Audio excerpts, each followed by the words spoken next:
आदिवासियों के साथ में इस देश में क्या हुआ है? आप लोग 5वीं अनुसूची में रहते हो। 5वीं अनुसूची का मतलब होता है आदिवासियों का स्वायत्त प्रदेश, स्वायत्त क्षेत्र, जिसको ऑटोनॉमस एरिया बोलते हैं। जिस तरफ पिछले 5 सालों में आदिवासियों के बीच में भगवान टंटाभिल की बात ने जोर पकड़ा है, जैसे ही ये यहां के प्रस्थापित लोगों को पता चला कि भगवान टंटाभिल का नाम सामने आया है, ये लोगों ने हिंदू राष्ट्र की बात को आगे बढ़ा दिया। याद रखना, हिंदू राष्ट्र की बात तब से हो रही है जब से भगवान टंटाभिल का नाम सामने आया है। आपको बोलते हुए और सुनते हुए ताजुब हो रहा होगा कि अब भगवान टंटाभिल का पोस्टल टिकट भारत में नहीं दूसरे देशों में निकलने वाला है, जो आदिवासी देश है।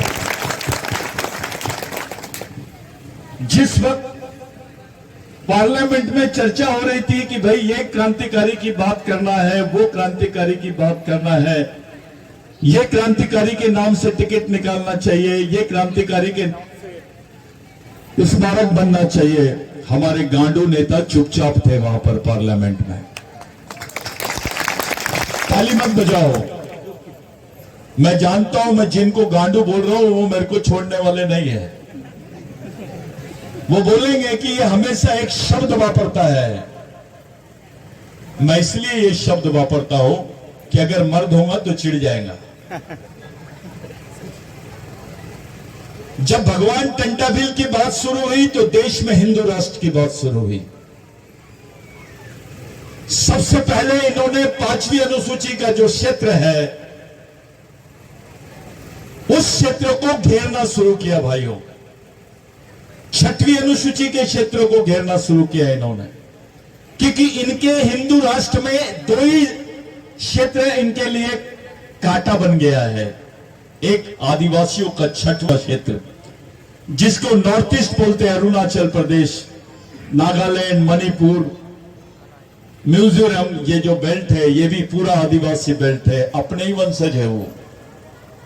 और 5वीं अनुसूची का जो क्षेत्र है मध्य प्रदेश, छत्तीसगढ़, महाराष्ट्र, गुजरात, राजस्थान, तेलंगाना इत्यादि प्रदेश।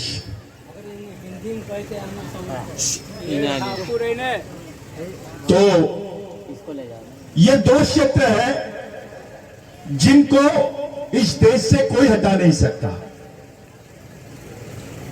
इस देश में इन क्षेत्रों के लिए ऐसा प्रावधान है कि संसद में भी अगर इन्होंने कोई संशोधन किया, अमेंडमेंट किया, तो भी इन क्षेत्रों में यह हस्तक्षेप नहीं कर सकते हैं। यह भारतीय संविधान में उल्लेखित है। बावजूद उसके जो ग्राम सभा का अधिकार था 5वीं अनुसूची में, वो ग्राम सभा के अधिकारों के अंतर्गत अगर आपके क्षेत्र में कोई भी उत्खनन करना है, कोई प्रोजेक्ट डालना है, कोई प्रकल्प डालना है, तो ग्राम सभा की मंजूरी जरूरी थी। यह सरकार ने ग्राम सभा की मंजूरी की जगह, एनओसी की जगह इन्होंने परामर्शीय शब्द डाल दिया। उसके बाद इन्होंने केरल से लेकर नॉर्थ ईस्ट तक, नागालैंड तक पूरी जमीन 2740 शेरों के लिए रिजर्व कर दी। ये करीब करीब 6 लाख हेक्टेयर जमीन है, 6 लाख हेक्टेयर जमीन, जिस पर कम से कम 2 करोड़ आदिवासी लोग हमेशा हमेशा के लिए विस्थापित हो जाएंगे। ये बिल भी इन्होंने पास कर लिया। ये बिल भी इन्होंने पास कर लिया। उसके बाद जब हम लोग मणिपुर के लिए चिल्ला रहे थे, मणिपुर पे चर्चा कर रहे थे, मणिपुर पर आंदोलन कर रहे थे, ये लोगों ने, आपको मालूम है मणिपुर पे क्यों आंदोलन कर रहे थे? क्योंकि हमारी आदिवासी मां बहनों को नंगा घुमाया गया था। कम से कम 200 से 400 आदिवासियों की हत्या की गई। लाखों आदिवासी विस्थापित हो गए, इनके घरों को आग लगा दी गई, 2 साल के 4 साल के बच्चे जिंदा जल गए। जिंदा जलने के बाद ये रिकॉर्ड पे भी नहीं लिए इन्होंने, ये बातें रिकॉर्ड पर भी नहीं आई। और पूरे देश के आदिवासी लोग कि भाई आदिवासी लड़कियों को नंगा घुमाया गया, महिलाओं को नंगा घुमाया गया, इसके विरोध में पूरे देश में आदिवासी समाज ने आंदोलन किया। पूरे देश में आदिवासी लोग इसके खिलाफ में खुलेआम आंदोलन कर रहे थे। हमारे कोई नेता है, बुलाओ भैया, सबको अंदर बुला लो, अपने जो गेस्ट है उन लोगों को बुलाओ, इनका भी जोरदार तालियों से स्वागत करो भैया लोगों का। आइए आइए। हमारे बीच में मोन्टू सोलंकी दादा और डॉक्टर राजू पटेल और पूरी टीम हमारे बीच में उपस्थित, उनका हम तहे दिल से स्वागत अभिनंदन करें साथियों। ठीक है, तो ये बात बड़ी गंभीर है, बहुत बढ़िया, जहां जगह है वहीं बैठ जाओ। तो हम लोग पूरे देश में इसके खिलाफ में आंदोलन कर रहे थे और उसी दरमियान आरएसएस के लोगों ने, मोदी जी ने, भारतीय जनता पार्टी ने पार्लियामेंट में एक बिल लाई जिसको बोलते हैं फॉरेस्ट कंजर्वेशन एक्ट 2023, वन सुरक्षा अधिनियम 2023, जिसके तहत जो जमीन तुमको वन अधिकार के तहत मिलने वाली थी, जो जमीन आदिवासियों के परंपरागत अधिकारों की जमीन थी, उसको इन्होंने निजी क्षेत्रों को 60 साल की लीज के लिए दे दिया है। वही जमीनों पर जितने आदिवासी क्षेत्र आते हैं, उन आदिवासी क्षेत्रों में ये लोगों पुलिस स्टेशन के बजाय मिलिट्री के कैंप लगाने की घोषणा कर दी है। आप लोग नेट पे जाओ, 2023 फॉरेस्ट कंजर्वेशन एक्ट निकालो और पढ़ो कि तुम्हारी जिंदगी के साथ, तुम्हारे समाज के साथ क्या हुआ है। तुम्हारे क्षेत्रों में इन्होंने मिलिट्री लगा दी है। अब तुम्हारे क्षेत्रों में पुलिस स्टेशन नहीं रहेंगे, आदिवासियों के क्षेत्र में मिलिट्री रहेगी। पुलिस स्टेशन में आप कंप्लेंट लिखाते हो, एफआईआर कटता है, इसको कानून का राज बोलते हैं। लेकिन मिलिट्री में कोई एफआईआर नहीं होता, सेना के पास कोई एफआईआर नहीं होता, वो सीधा मारने का काम करते हैं। और जितने आदिवासी क्षेत्र है वहां पर अब मिलिट्री लगाई जाएंगी। अगर तुम कोई भी आंदोलन करोगे तो तुमको गोलियों से भूना जाएगा, तुमको देशविद्रोही बोले, तुमको नक्सलवादी बोला जाएगा, तुमको अलगाववादी बोला जाएगा। जब पुलिस थी तब तुमने आंदोलन नहीं किए यार, आंदोलन भी किए तो लोगों ने नहीं सुना, गवर्नमेंट ने नहीं सुना, अपने नेताओं ने भी नहीं सुना। जब आदिवासी क्षेत्रों में मिलिट्री लग जाएंगी, क्या करोगे आप लोग?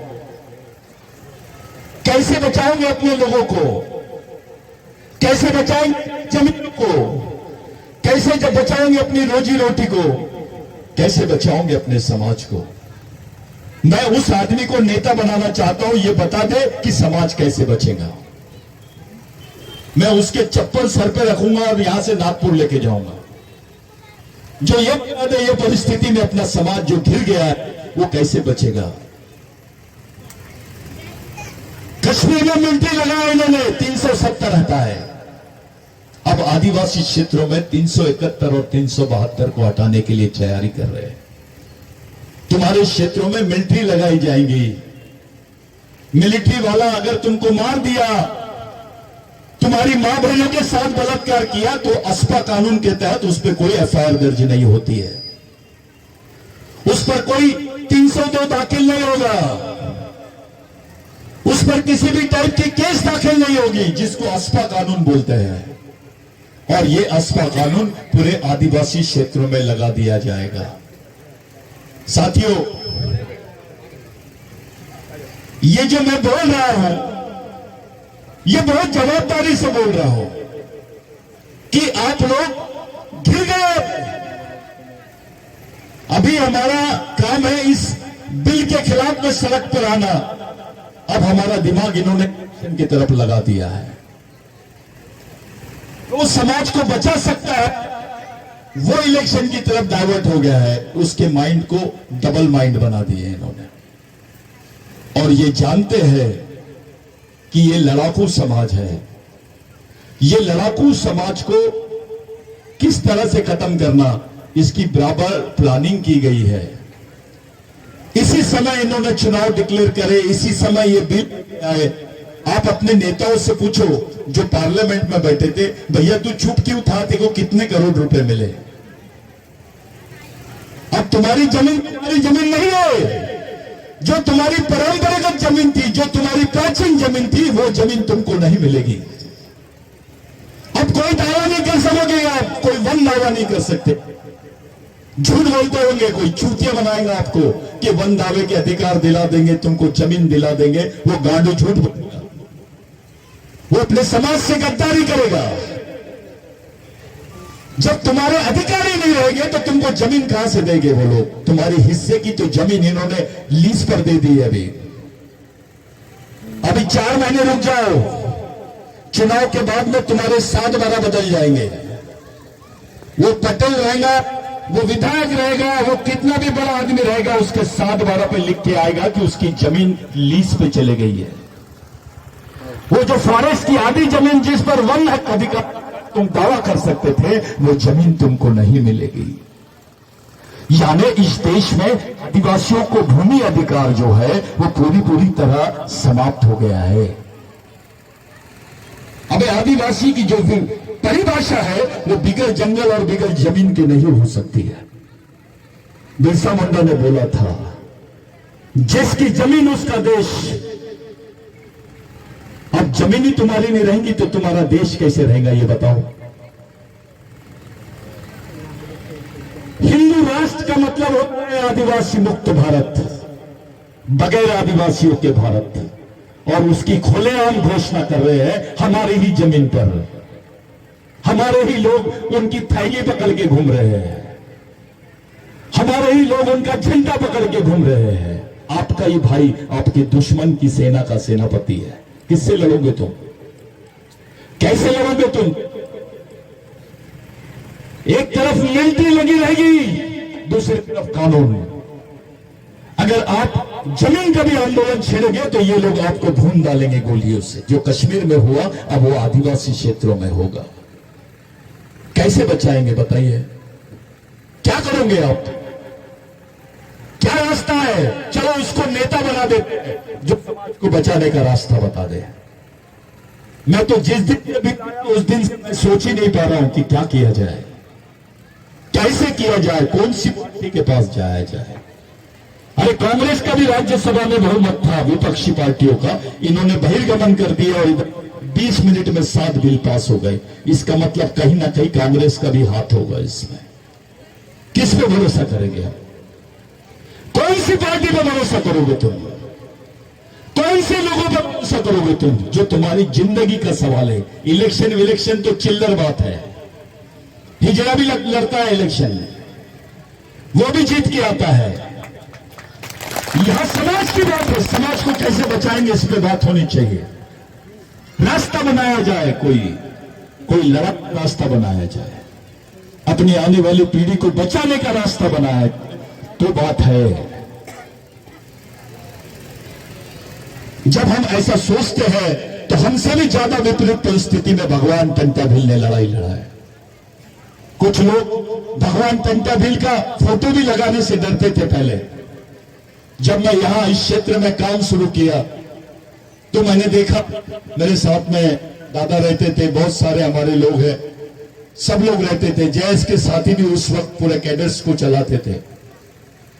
तब मैंने देखा कि अपने अधिकारी लोग डरते थे, गांधी जी का लगा लेते थे, रामदेव बाबा का दिखता था, लेकिन भगवान टंटा भील का फोटो लगाने से डरते थे।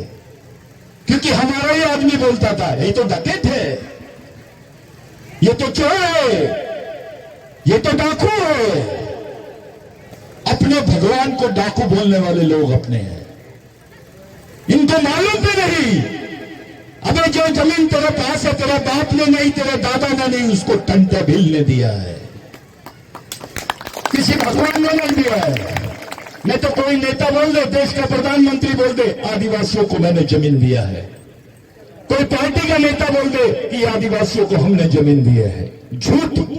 ये जमीन आपके हिस्से में आई है टंटा भील की वजह से। वो टंटा भील जब उसको फांसी दे रहे थे तो उसकी बहन सामने खड़ी थी, उसके रिश्तेदार सामने खड़े थे, उनको पहचान नहीं पाया वो, क्योंकि उनको 22 साल के बाद देख रहा था। वो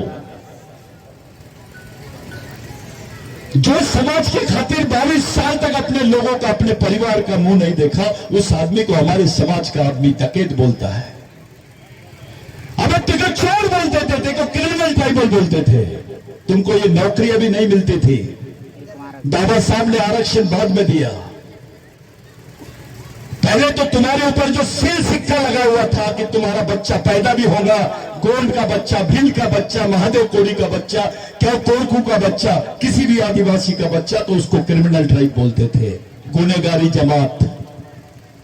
जो क्रिमिनल होता है उसको सरकारी नौकरियां नहीं मिलती है। ये बात रेंगा कुरकू ने, भगवान रेंगा कुरकू ने टंटा भगवान को बताया कि भगवान अपने लोग अब कभी नौकरियां नहीं पा सकते हैं।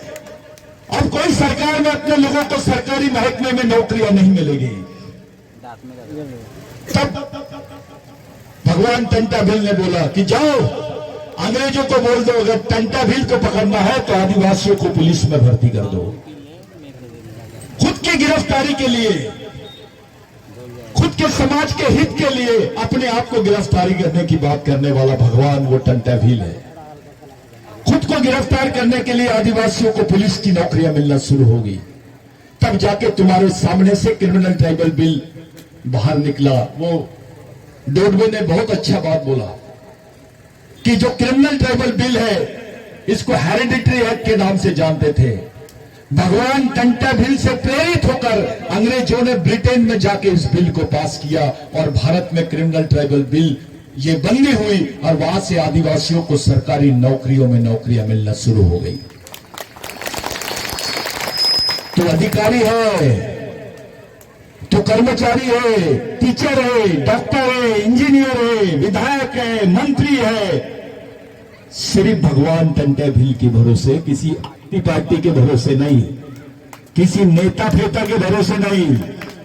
अब तेरा ओरिजिनल भगवान टंटा भील है, तेरे खून में गद्दारी है, तू अपने भगवान का नाम नहीं लेता है।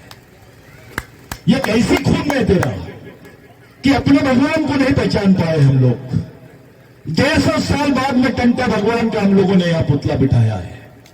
इसी पंसेमाल में, इसको पंसेमाल बोलते हैं, पहले पंसेमाल बोलते थे, अंग्रेजी में इसका रिकॉर्ड पे नाम आ रहा है पंसेमाल। यहां 17 लोगों को टंटा भील ने मारा था इसी पंसेमाल में। ये जो पंसेमाल का चौक है, ये किसी समय में इस चौक पर किसी को खड़े नहीं होने दिया जाता था। इसको रिग्रेटिव प्लेस बोलते थे। रिग्रेटिव प्लेस इसलिए क्योंकि 14 लोगों को बांध के मारा था टंटा भील ने यहां पर। उसमें 2 आदिवासी भी थे, 2 गद्दार आदिवासी भी थे, कुछ जमींदार थे। टंटा भील के समय में एक भी मंदिर नहीं बना। किसी गरीब के घर में शादी होती थी, पैसे नहीं होते थे तो खबर पहुंच जाती थी टंटा भील को 7 घंटे में। महाराष्ट्र में टंटा भील अगर रहता होगा तो 7 घंटे में खबर पहुंच जाती थी टंटा भील तक। अभी तो टेलीफोन से नहीं पहुंचती है। यह है भगवान टंटा भील। ये जो ग्राम सभा वगैरह बता रहे हो अपने को, उस वक्त 1 लाख ग्राम सभाओं का सरदार था टंटा भील। कोई भीलों के लिए नहीं था। अब तो जातिवाद करने लग गए। ये बारेला है, ये दरबार है, ये बिलाला है, ये भील है। अबे तेरा खून एक है, तेरा वंश एक है, तो समाज भी एक होना चाहिए। यही बात टंटा भगवान ने बताया। उस वक्त कोई जमींदार कोई पैसे वाला आदमी टंटा मामा के सामने नहीं, किसी भी गरीब आदमी के सामने ऐसा तन के नहीं चल सकता था। मैं एक बात बताना भूल गया था, आज तक के मैं समझता था वो दूसरा पार्ट है, लेकिन मुझे उसका संदर्भ मिल गया। मैंने जब ब्रिटिश टाइम्स पढ़ा, अपनी मां बहनों को ब्लाउज नहीं पहनने देते थे पहले। मैं जो बोल रहा हूं जवाबदारी के साथ बोल रहा हूं। पहले हमारी मां बहनों को, दोनों की भी बच्चियों को पहले ब्लाउज नहीं पहनने देते थे। ब्लाउज पहनने पर टैक्स लगाते थे। टैक्स अंग्रेज नहीं लगाते थे, यहां के मनुवादी ब्राह्मण लोग लगाते थे, जमींदारी उच्च वर्णीय लोग लगाते थे। हमको ब्लाउज पहनने पर भी टैक्स लगता था। टंटे मामा ने एक ही दिन में 70 जमींदारों को एक ही दिन में मारा था। 70 लोगों को कान काट, एक ही दिन में। उसके रिकॉर्ड मिल गए अभी, और चिट्ठी लगाई थी, आज के बाद कोई महिला नंगे बदन नहीं रहेगी। तुमको कपड़े पहनाया, जिन लोगों ने तुम्हारे कपड़े उतारे उन लोगों को तुम पैर पड़ते हो, और जिसने तुमको कपड़े पहनाया उसकी फोटो भी लगाने से डरते हो घर में। वारे समाज, हम गद्दार हैं। तुम्हारे बेटे को बोलो मेरे लिए फांसी पे चढ़ जा, तुम्हारे लड़के को बोलो मेरे लिए फांसी पे चढ़ जा, लेकिन भगवान टंटे भी तुम्हारे लिए फांसी पे चढ़ गया। खुद के परिवार को नहीं पहचान पाया, जब उसको फांसी के वक्त उसके परिवार को सामने रखे तो अपने रिश्तेदारों को नहीं पहचाना, क्योंकि 22 साल के बाद देख रहा था उसे। जो बहन जवान थी वो बूढ़ी हो गई थी, जो बच्चा था वो जवान हो गया था। वो भी टंटा भील को नहीं पहचान पा रहे थे। 22 साल जिसने अपने परिवार को नहीं देखा, और केवल 22 साल तक इस देश में हथियारबंद लड़ाई लड़ने वाला पहला सरदार था, जिसका नाम है टंटा भील। ये भारत रत्न, ये रत्न वगैरह के पुरस्कार हमारे भगवान टंटा भील को नहीं होना, बिरसा मुंडा को भी नहीं होना, क्योंकि ये तो भारत के मालिक है। इनको काहे का भारत रत्न देना है? तुम लो भारत रत्न। अबे भारत के मालिक को नागरिक मत बनाओ। टंटा मामा अपने साथीदार लोगों को, अपने से नंगे बदन का भी आदमी रहता था तो कौन से इज्जत से उसको बोलते थे मालिक। ये शब्द कोर्ट की हिस्ट्री में आया है। जज ने पूछा कि ये टंटा मामा ने अभी इसको क्या बोला, तो वकील ने बताया माय लॉर्ड, मालिक। तो अंग्रेजी में उन्होंने पूछा व्हाट डू मीन बाय मालिक, तो उसने बताया ओनर ऑफ द लैंड, इस जमीन का मालिक, इस देश का मालिक। ये भाषा टंटे मामा किया, गांधी जी ने तो बाद में किए। ये तो प्रेरित आदिवासी आंदोलन से हुए हैं। टंटे मामा की प्रेरणा बिरसा मुंडा ने लिया। बिरसा मुंडा ने एक आर्टिकल पढ़ा, झारखंड में थे बिरसा मुंडा, तब उनकी उम्र थी 16 साल। जब वो आर्टिकल पढ़ा कि भाई टंटे मामा रॉबिनहुड हैज कैच डाउन, यानी उसको पकड़ लिए, गिरफ्तार कर लिए, अब उनको फांसी होने वाली है। भगवान टंटे भील को, रॉबिनहुड टंटे भील को ब्रिटिश टाइम्स में छपा था वो। तो बिरसा मुंडा अंग्रेजी पढ़ना जानते थे। उन्होंने उस आर्टिकल को पढ़ा और बोला भगवान आई प्रॉमिस, मैं तुमको प्रॉमिस करता हूं आपकी अधूरी लड़ाई मैं लड़ूंगा। ये बात छुपाई गई लोगों से। टंटा भील की शहादत ने, टंटा भील की कुर्बानी ने बिरसा मुंडा को जन्म दिया इस देश में। आप सोच सकते हो कि बिरसा मुंडा क्या चीज है। अगर बिरसा मुंडा ये चीज होंगी तो भगवान टंटा भील क्या चीज होंगी, जिसकी प्रेरणा से बिरसा मुंडा ने इस देश को आग लगा दिया। तुम्हारे हिस्से में जमीन आई, तुम्हारे तो मुट्ठी भर नमक के लिए तुम्हारे लोगों की जमीन छीन लेते थे, मुट्ठी भर नमक के लिए हमारी मां बहनों के कपड़े उतार लेते थे। ये जमीन तुम्हारे हिस्से में आई, लैंड एक्विजिशन एक्ट बना, 1 लाख आदिवासी मारे गए उस आंदोलन में। इस देश में आदिवासी की जमीन गैर आदिवासी नहीं ले सकता है, और गैर आदिवासी तो क्या सरकार भी नहीं ले सकती है। ये कानून बना, ये बिरसा मुंडा के आंदोलन की देन है, भगवान टंटा भिल के आंदोलन की देन है। सीपीएन बरार प्रोविंस कानून, सेंट्रल इंडिया प्रोविंस कानून, जिसको लैंड एक्विजिशन एक्ट बोलते हैं, यह भगवान टंटा भिल की वजह से बना है। मैं नहीं बोल रहा हूं, यहां के कुछ मनुवादी लोग, इतिहासकार बोल रहे थे कि नहीं नहीं ये तो अंग्रेजों ने बनाया। गलत बात, अंग्रेजों ने स्वीकार कर लिया कि हम भगवान टंटा भिल से प्रेरित होकर बनाए हैं। अब ये मैं नहीं बोल रहा हूं, अंग्रेजों ने वहां लिखा है, हाउस ऑफ ऑनर के रिकॉर्ड्स में आया है ये। साथियों, आपका इतिहास खत्म किया जा रहा है, आपकी पीढ़ी को पागल बनाया जा रहा है, धर्म के नाम पर, भगवान के नाम पर, जाति के नाम पर। हमको धर्म समझता है, समाज नहीं समझता है। अब संविधान में तुम्हारे जो दो अधिकार है वो धर्म के बारे, धर्म की वजह से नहीं है।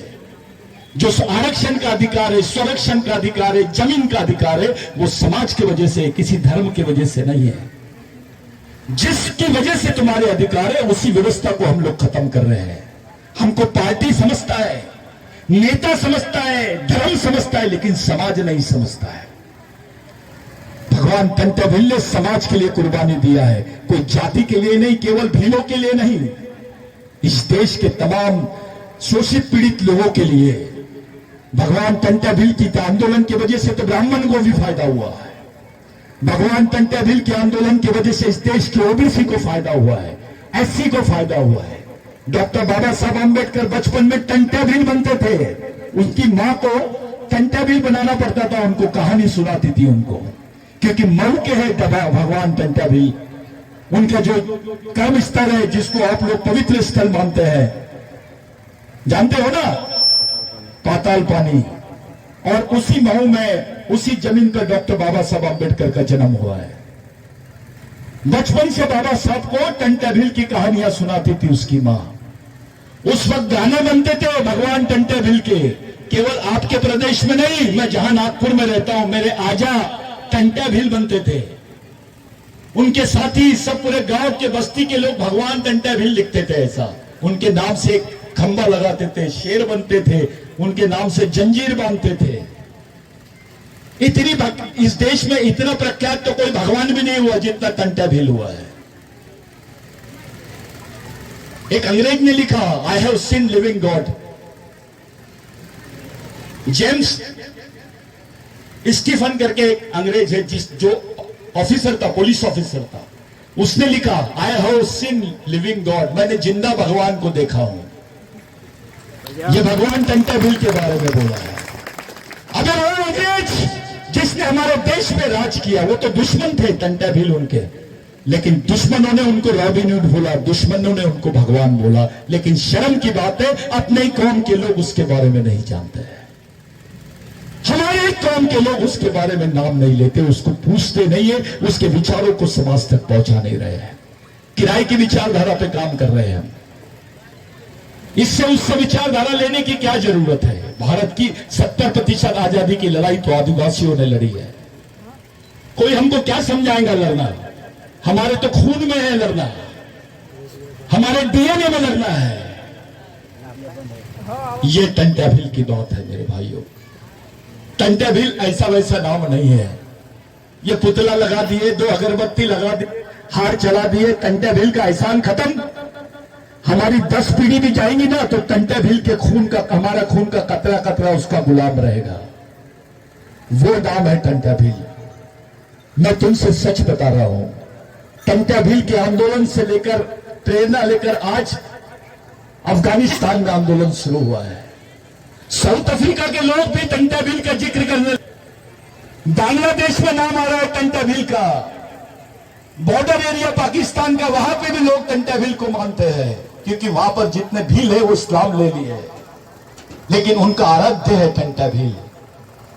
भगवान टंटा भिल ने मोहनजोदड़ो हड़प्पा के बारे में बोला था, ये मेरे पुरखों की जमीन है, इस जमीन के अंदर हमारे पुरखों की लाश दफन है, मुझे जिस दिन भी मौका मिलेगा मैं उन्हें पुनर्जागृत कर दूंगा। ये बात टंटा भिल ने बोला है। ऐसे हम लोगों ने तो उसका इतिहास ही नहीं लिखा। मैंने एक आदिवासी पढ़ा लिखा आदमी था जिसको पीएचडी मिली है गुजरात में, मैं नाम नहीं लेता हूं, और उसने लिख दिया डकेट टंट्या भिल, डकेट टंट्या मामा। मेरे को बड़ा अफसोस हुआ कि अपनी कौम के लोग हिम्मत कर रहे हैं ये बात बोलने, दुश्मन के दिमाग से चल रहे हैं, बच्चा आदिवासियों का, लेकिन उसके दिमाग में जो सीढ़ी है, जो विचार है, वो पांडे जी के है, तिवारी जी के है, कुलकर्णी जी के है, अपने आदमी के नहीं। आज जो हालात अपने समाज की बनी हुई है बहुत गंभीर है। आप लोग इतनी जोश से जैस का, बिरसा ब्रिगेड के लोगों का आप लोगों ने स्वागत किया।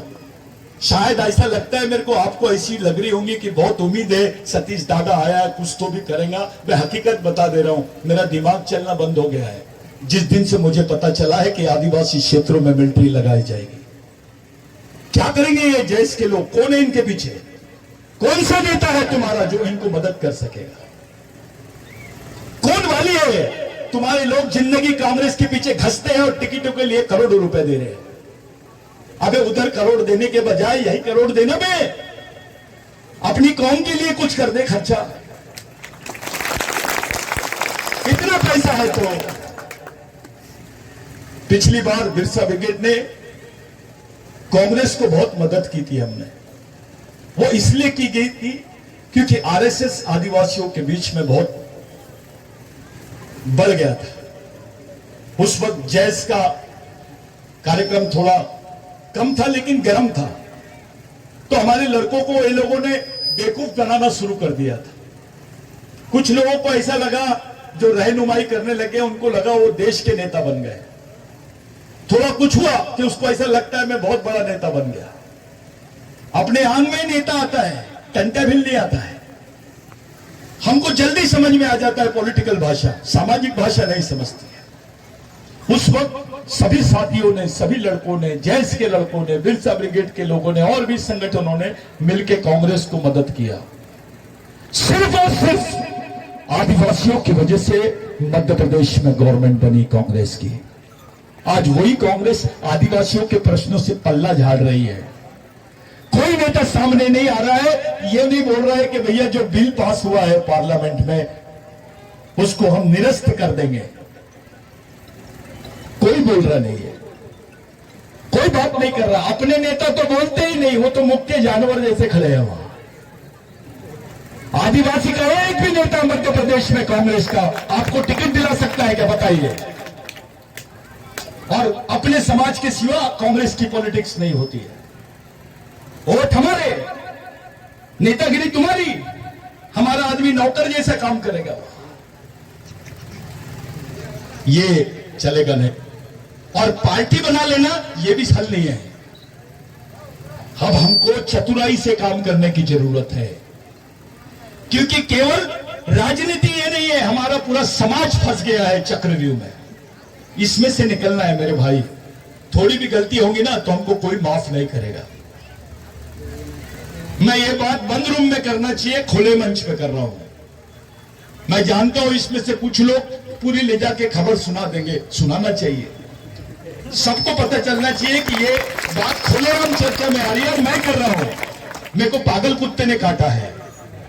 कुछ लोग बोलते हैं साला दाढ़ी वाला है, नक्सलवादी दिखता है।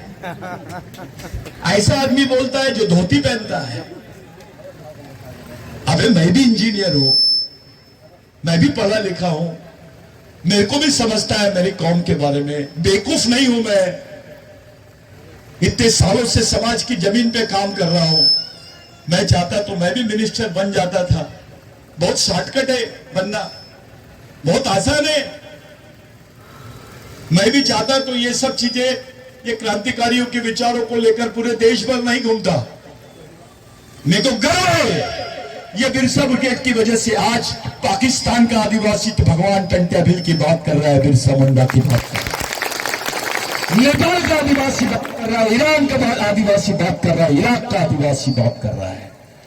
क्योंकि जब वो इंटरनेशनल कॉन्फ्रेंस में आया तो उसने भारत से कुछ नहीं लेके गया, ये महापुरुषों को लेके गया।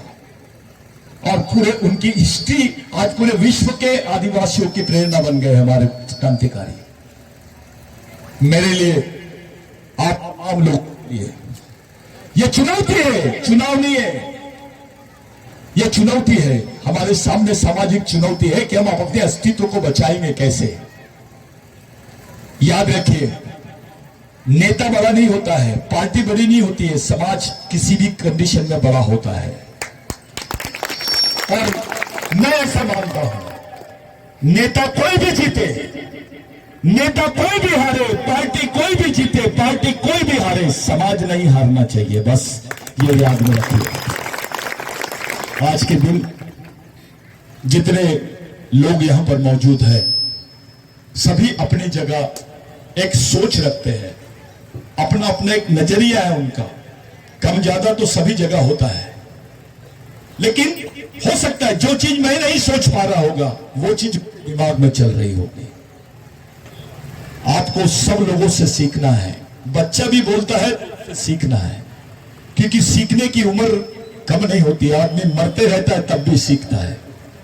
आप लोगों से मेरी विनती है, आप केवल और केवल पहले समाज के बारे में सोचे। इतने युवक मिलकर 500 मल में एक जगह बैठ गए ना, तो 500 मल के विधायक नहीं सांसद चुना के ला सकते हैं आप। इतनी ताकत है तुम्हारे में, किसी आरटी पार्टी की जरूरत नहीं है। आज के दिन ये सब लोग यहाँ पर बात करने वाले, तबीयत ठीक नहीं थी, लेकिन मेरे को यहाँ आना था, मैंने प्रॉमिस किया था। मैं इस लायक नहीं हूं कि भगवान टेंटेभिल के पुतले का उद्घाटन करूं, मैं उनके एक नाखून का धूल भी नहीं हूं, लेकिन मेरे को, मैं सौभाग्यवान मानता हूं कि भगवान के पुतले के समय मेरे को यहाँ आने का मौका मिला। हम कभी और अच्छे से बात करेंगे शिविरों के माध्यम से। और जो लड़के आज जैस के लड़के काम कर रहे हैं, इन सब लोगों का हौसला बढ़ाओ और ज्यादा से ज्यादा ध्यान प्रशिक्षण शिविरों पर दो। यही मेरी आपसे यानी आप सामाजिक शिक्षा और सामाजिक दीक्षा, बस ये दो ही चीजें हैं समाज को बचाने के लिए।